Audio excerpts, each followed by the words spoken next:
तो demon slayer का तीसरा सीजन अब खत्म हो चुका है, वो भी काफी पीक और इमोशनल एंडिंग के साथ, और एक पता नहीं कहां से बिगेस्ट रिवील के साथ भी। ये तेरी बहन बोल नहीं सकती थी? नहीं बोल सकती थी। हालेलुया! मेरा यीशु यीशु मेरा यीशु यीशु। Exploring God. हाँ बेटे, अभी क्या हुआ? बोलने लगे।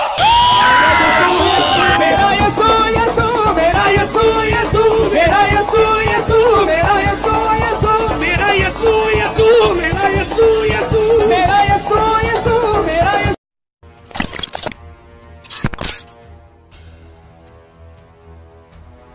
हाँ, नेज़ुको बोलने लगी, ये तो शॉकिंग था ही, बट इससे ज्यादा शॉकिंग था कि शी कॉन्कर्ड द सन। अब ये रिवील हार्ड हिटिंग तो था, बट अजीब भी था, क्योंकि पहले इस चीज का ना कोई हिंट दिया गया था, ना ही फोरशैडोइंग, बस एकदम से बता दिया गया। अब ये रिवील कोई एनिमे के इतिहास का सबसे शॉकिंग रिवील तो नहीं था, बट हाँ, डीमन स्लेयर के वर्ल्ड के लिए एक मोस्ट इम्पोर्टेंट रिवील जरूर था, क्योंकि नाउ वी नो इस एनिमे का एंड गोल क्या होने वाला है। इस सीजन में हमें पता चलता है कि अपने बिग डैडी लॉर्ड मुजान पहले डीमन कैसे बने, कि 1000 साल पहले वो किसी बीमारी के कारण ऑलमोस्ट कब्र में पहुंच गए थे, किसी दवाई का कोई असर नहीं हो रहा था उन पर। तब कहीं से एक डॉक्टर आता है और अपनी बनाई हुई दवा से अपने लॉर्ड मुजान का इलाज करता है, बट लॉर्ड मुजान को उस दवाई का खुद पर कोई असर नहीं दिखता और गुस्से में आकर लॉर्ड मुजान उस डॉक्टर को मार देते हैं। और तभी पता चलता है कि उस डॉक्टर की दवाई का तो असर पड़ रहा था, लॉर्ड मुजान ठीक भी हो रहे थे और उसके साथ साथ उन्हें सुपर ह्यूमन वाली पावर्स भी मिल रही थी। लेकिन दवाई का साइड इफेक्ट भी हो रहा था, क्योंकि अब वो सूरज की रोशनी में बाहर नहीं जा पा रहे थे। अब लॉर्ड मुजान डॉक्टर का तो गेम बजा चुके थे, इसलिए साइड इफेक्ट का इलाज ढूंढने के लिए वो खुद लग जाते हैं, रिसर्च करते हैं, एक्सपेरिमेंट करते हैं, न्यू डीमंस को बनाते हैं हजारों सालों तक। उस ब्लू स्पाइडर लिली की खोज करते हैं जिससे लॉर्ड मुजान ठीक हुए, बट ये blue spider lily is a rare flower, ये एक दिन के लिए उगता है और फिर रात में मुरझा जाता है, और इसकी लोकेशन सिर्फ डॉक्टर को पता थी, और डॉक्टर की लोकेशन तो लॉर्ड मुजान ने गायब कर दी।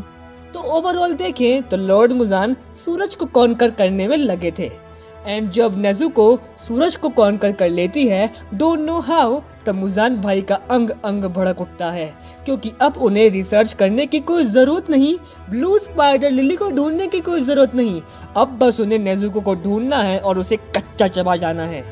Simple, which makes Demon Slayer a more good shonen anime if we compare it to other shonen anime। क्योंकि अगर देखा जाए तो लंबे चलने वाले शोनन एनीमे अपनी क्वालिटी को खो देते हैं। अपने पिछले सीजन्स में इतने तगड़े मोमेंट्स डिलीवर करने के बाद न्यू सीजन्स उस बार को टच नहीं कर पाते, बट डीमन स्लेयर और शोनन एनीमे से यहीं आगे निकल जाता है, क्योंकि अगर देखा जाए तो थ्रू आउट डीमन स्लेयर ने अपने तीनों सीजन्स में अपनी क्वालिटी को मेंटेन रखा है, न ही स्टोरी से कम्प्रोमाइज किया, न ही एनिमेशन से, और हर सीजन में पीक्स डिलीवर किए हैं। और अगर देखें तो डीमन स्लेयर की मांगा के अंदर 205 चैप्टर्स हैं, जिसमें से 127 एनीमे के अंदर अडेप्ट हो चुके हैं।